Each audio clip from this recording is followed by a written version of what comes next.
Students, AP EAMCET 2025 examination రాయబోతున్న MPC BiPC students అందరికీ free seat అనేది చాలా చాలా ఇంపార్టెంట్. ఎందుకంటే ఫీ బర్డెన్ పడకుండా ఉంటుంది. పేరెంట్స్కి ఫీ బర్డెన్ లేకపోతే మీరు కూడా హ్యాపీగా చదువుకోవచ్చు. సో మాకు ఫ్రీ సీట్ వస్తే చాలు అనుకునే స్టూడెంట్స్ అందరూ ఉంటారు. ఇక్కడ మీకు ఇప్పటి వరకు ఫ్రీ సీట్ రావాలంటే వైట్ రేషన్ కార్డ్ అయినా ఉంటే చాలు, లేదు బిలో 2.5 lakhs ఇన్కమ్ సర్టిఫికేట్ అయినా ఉంటే చాలు ఫ్రీ సీట్ వస్తుంది అనేది మీరు ఇప్పటి వరకు వినుంటారు, తెలుసుకుని ఉంటారు, ఎక్కడైనా చూసి ఉంటారు. కానీ హిడెన్ కండిషన్స్ చాలా ఉన్నాయి. ముఖ్యంగా 7 హిడెన్ కండిషన్స్ ఉన్నాయి. మనం ఏదైనా ఒక మ్యాటర్ అడ్వర్టైజ్మెంట్ చూసినప్పుడు మ్యాటర్ చాలా లార్జ్ ఫాంట్లో ఇచ్చి స్మాల్ లెటర్స్లో షరతులు వర్తిస్తాయనే కండిషన్స్ పెడతారు కదా, అలాగే ఏపీ గవర్నమెంట్ కూడా మీకు ఫ్రీ సీట్ ఇవ్వడానికి ఈ white ration card below 2.5 lakhs అనే ఇన్కమ్ అనేది కాకుండా హిడెన్ కండిషన్స్ అయితే పెట్టడం జరిగింది. ఈ హిడెన్ కండిషన్స్ మీరు ముందుగానే కంపల్సరీగా తెలుసుకోవాలి. ఈ 7 హిడెన్ కండిషన్స్ మీకు అప్లికేబుల్ అవుతేనే మీకు ఫ్రీ సీట్ వస్తుంది. లేదు అంటే ఇవి తెలుసుకోకుండా కాలేజీలో జాయిన్ అవుతే అనవసరంగా మాకు ఈ కండిషన్స్ తెలియకుండా ఇప్పుడు కాలేజీలో జాయిన్ అయిపోయామే, మాకు ఇప్పుడు ఫీ అమౌంట్ బర్డెన్ అవుతుంది, మేము ఎలా పే చేయాలని చాలామంది స్టూడెంట్స్ అయితే ప్రతి ఇయర్ స్ట్రగుల్ అవుతున్నారు. సో మీకు అలాంటి ఏ ప్రాబ్లం రాకూడదనే ఉద్దేశంతోనే ముందుగానే మీకు ఏపీఎంసెట్ 2025 ద్వారా మేము ఫ్రీ సీట్ ఎక్స్పెక్ట్ చేస్తున్నామన్న ప్రతి ఒక్క స్టూడెంట్కి ఈ కండిషన్స్ అన్నీ ఏమేమి ఉన్నాయని చెప్తాను. మీకు అప్లికేబుల్ అవుతాయా కాదా అనేది మీరు ముందుగానే తెలుసుకోవచ్చు. వీడియో స్కిప్ చేయకుండా చూడండి, లైక్ చేసి తప్పకుండా షేర్ చేయండి. కంప్లీట్ గైడెన్స్ కోసం ఛానల్ సబ్స్క్రైబ్ చేసుకొని బెల్ బటన్ అయితే ప్రెస్ చేయండి. మీకు టెలిగ్రామ్ వాట్సాప్ ఛానల్ లింక్ డిస్క్రిప్షన్లో ఇచ్చాను, జాయిన్ అవ్వండి. ఆల్రెడీ వాట్సాప్లో డైలీ ప్రిపేర్ అవ్వాల్సిన చాప్టర్ సంబంధించిన షార్ట్ నోట్స్ అనేది షేర్ చేయడం జరుగుతుంది. అండ్ వెరీ ఇంపార్టెంట్, మీకు ప్రిపరేషన్ సంబంధించిన బెస్ట్ బుక్స్ పీడిఎఫ్స్ కావాలంటే కూడా డీటెయిల్స్ డిస్క్రిప్షన్లో ఉన్నాయి. పేమెంట్ చేసి వాట్సాప్కి స్క్రీన్ షాట్ పంపిస్తే ఆటోమేటిక్గా మీకు పీడిఎఫ్స్ వచ్చేస్తాయి. బిలో 5K ర్యాంక్ మీకు కన్ఫామ్గా రావడానికి యూజ్ అయ్యే ఈ పీడిఎఫ్స్ బుక్స్ ఎవరు మిస్ చేసుకోకండి. సో ఫాస్ట్గా హిడెన్ కండిషన్స్ అన్నీ చెప్పేస్తాను. మీకు ఎలిజిబుల్ ఉన్నారా లేదా అనేది కామెంట్లో తప్పకుండా మెన్షన్ చేయండి. సో మీకు ఫస్ట్ థింగ్, మీకు కనుక ఫ్రీ సీట్ వచ్చినా కానీ కాలేజీలో కన్ఫామ్గా ప్రతి సెమిస్టర్ 75% అటెండెన్స్ కంపల్సరీగా ఉండాలి. లేకపోతే నెక్స్ట్ సెమిస్టర్ నుంచి ఫీ రింబర్స్మెంట్ రాదు, కాలేజీలో ఫీ మీరే పే చేయాలి.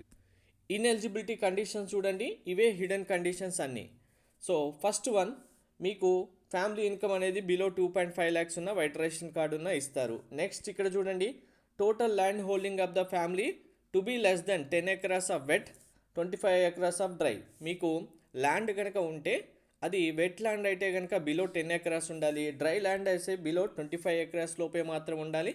అండ్ వెట్ ప్లస్ డ్రై కనుక రెండు కంబైన్డ్గా ఉంటే కనుక 25 acres లోపు మాత్రం ఉండాలి. అది కూడా ఓన్లీ మీ ఫాదర్ కనో మదర్ కనో కాకుండా the land holding of the family, మీ ఫ్యామిలీలో ఎంతమంది ఉంటారో అందరికీ కలిపి మీ ల్యాండ్ అనేది ఇంతకంటే తక్కువ ఉంటే మాత్రమే ఎలిజిబుల్ అవుతారు. సో ఇక్కడ ఇంకొక కండిషన్ చూస్తే మీరు షాక్ అవుతారు. చూడండి, ఇంకా 2-3 కండిషన్స్ చాలా డైజెస్టింగ్గా ఉండవు మీకు. No member of the family should be a government employee or pensioner. మీ ఫ్యామిలీలో కనుక మదర్ ఫాదర్ అనే కాదు, మీకు బ్రదర్ సిస్టర్స్ ఎవరైనా ఉన్నా, మీ ఫ్యామిలీ మెంబర్లో ఏ ఒక్కరైనా గవర్నమెంట్ ఎంప్లాయ్ ఉన్నా ఆర్ గవర్నమెంట్ జాబ్ చేసి రిటైర్ అయిన పెన్షన్ తీసుకుంటే వాళ్ళైనా కూడా మీకు ఫీ రింబర్స్మెంట్ రాదు. గవర్నమెంట్ ఇచ్చే సోషల్ పెన్షన్స్ అంటే ఏజ్డ్ పెన్షన్స్ కానీ డిజేబుల్డ్ పెన్షన్స్ కానీ ఇలా ఉంటాయి కదా, ఇవి కాదు. గవర్నమెంట్ జాబ్ చేసి రిటైర్ అయ్యి పెన్షన్ తీసుకుంటున్న వాళ్ళు ఎవరున్నా కూడా మీకైతే ఫీ రింబర్స్మెంట్ ఫ్రీ సీట్ రాదు. గవర్నమెంట్ జాబ్లో ఒక్కరికి ఎక్సెప్షన్స్ అయితే ఉన్నాయి. శానిటరీ వర్కర్స్ వాళ్ళకు మాత్రం మీరు గవర్నమెంట్లో ఉన్నా కానీ మీకైతే శానిటరీ వర్కర్స్ యొక్క పిల్లలకు మాత్రం ఫ్రీ సీట్ అయితే వస్తుంది. నెక్స్ట్ వన్, ఇక్కడ మీరు షాక్ అయ్యేది ఇక్కడ ఉంది చూడండి. No member of the family should own 4-wheeler. మీ ఫ్యామిలీలో ఎవరికి ఒక్కరికి 4-wheeler ఉన్నా, అది ఎక్సెప్షన్ ఏంటంటే ట్యాక్సీ, ట్రాక్టర్, ఆటో. ఇవి కాకుండా మీకు కనుక మీ ఫ్యామిలీ మెంబర్స్లలో 4-wheeler ఉంది అంటే కనుక మీకు ఫ్రీ రింబర్స్మెంట్ రాదు. ఇందులో కూడా మేము మా కారు ఉంది కానీ కారు మేము ఓన్లీ మా ఓన్గా నడపము, మేము సర్వీస్ కోసం ఇస్తామంటే కనుక అది ట్యాక్సీగా రిజిస్ట్రేషన్ అయితే మాత్రమే మీకు అప్లికబుల్ అవుతుంది. లేదు మాకు ఆల్రెడీ కార్ ఉంది కానీ మేము కార్ని సోల్డ్ చేసాం అంటే అమ్మేసామని చెప్పినా కూడా మీరు ఒకవేళ కార్ అమ్మినప్పటికీ అది 3 ఇయర్స్ కంప్లీట్ అవుతేనే, ఇప్పుడు మీరు కార్ తీసుకొని అది అమ్మేసినా కూడా 3 ఇయర్స్ కంప్లీట్ అవుతే మాత్రమే మీకు ఎలిజిబిలిటీ ఉంటుంది. మేము లాస్ట్ ఇయర్ కార్ తీసుకున్నాం, ఈ ఇయర్ అమ్మేసాం, మాకు ఫ్రీ సీట్ వస్తుందంటే రాదు. మీరు అమ్మిన తర్వాత 3 ఇయర్స్ కంప్లీట్ అవ్వాలి, అప్పుడు మాత్రమే ఫ్రీ సీట్ వస్తుంది.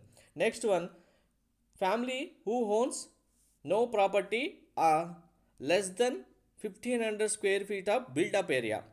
మీకు గనక రెసిడెన్షియల్ కమర్షియల్ ప్రాపర్టీస్ ఉంటాయి కదా, ల్యాండ్స్ అనేవి, అంటే 1500 స్క్వేర్ ఫీట్ కంటే ఎక్కువ ఉందనుకోండి మీ పేరు మీద రిజిస్ట్రేషన్ అయ్యండి, అది మీ ఫ్యామిలీలో మీ మదర్ ఫాదర్ బ్రదర్ సిస్టర్ ఎవరున్నా వాళ్ళకి. అలా కనుక మీకు 1500 స్క్వేర్ ఫీట్ కంటే ఎక్కువ ఉంటే మీరు కూడా ineligible. No member of the family should be an income tax pay. మీ ఫ్యామిలీలో ఏ ఒక్కరు ఇన్కమ్ ట్యాక్స్ పే చేసినా, ఇప్పుడు మదర్ కానీ ఫాదర్ కానీ ఇన్కమ్ ట్యాక్స్ పే చేయలేదు, మీ బ్రదర్ సిస్టర్కి ఎవరికో మంచి జాబ్ వచ్చి ట్యాక్స్ పేర్ అయిపోయి ఇన్కమ్ ట్యాక్స్ పే చేశారనుకోండి, లేదు మీరు ఏదో ఒక లోన్ అమౌంట్ తీసుకోవాలని లోన్ అమౌంట్ కావాలి బ్యాంకులో అంటే ట్యాక్స్ పే చేయండి, ఈ ఇయర్ మీకు ట్యాక్స్ పే చేసిన ఫామ్ తీసుకొస్తే ఇస్తామంటే అలా మీరు ట్యాక్స్ పే చేస్తున్నారనుకోండి హౌస్ లోన్ కోసమో దేనికోసమో, అప్పుడు కూడా మీరు ఇన్కమ్ ట్యాక్స్ పే చేసిన వాళ్ళ కిందికి వస్తే మీకు కూడా ఫీ రెంబర్స్మెంట్ అప్లికేబుల్ అవ్వదు, ఫ్రీ సీట్ రాదు. సో ఇవన్నీ హిడెన్ కండిషన్స్ మీరు ముందుగానే చెక్ చేసుకొని కాలేజీలో జాయిన్ అయిన తర్వాత ఎటువంటి ప్రాబ్లం రాకుండా చూసుకోండి. ఇవన్నీ చూసుకోకుండా వెళ్ళి మాకు ఓన్లీ ఇన్కమ్ 2.5 lakhs ఉంది లేదా వైట్ రేషన్ కార్డు ఉందని వెళ్ళి జాయిన్ అయిపోయారనుకోండి, అప్లై చేసినప్పుడు ఈ కండిషన్స్ అన్నీ చెక్ చేసి మీరు ఇన్ఎలిజిబుల్, మీకు ఫీ రెంబర్స్మెంట్ రాదు అన్న వెంటనే కాలేజ్ వాళ్ళు ఇంకా మీకు ఎలిజిబిలిటీ లేదు, కన్ఫామ్గా ఫీ అంతా మీరే పే చేయండి, లేదంటే మీ సీటు ఎగ్జామ్స్ రాయనివ్వము, మిమ్మల్ని అటెండెన్స్ ఇవ్వము అని చెప్పి ఇలా ఏదో ఒకటి చేస్తూ ఉంటారు. కాబట్టి అన్నీ ముందుగా పర్ఫెక్ట్గా తెలుసుకోండి. Thank you.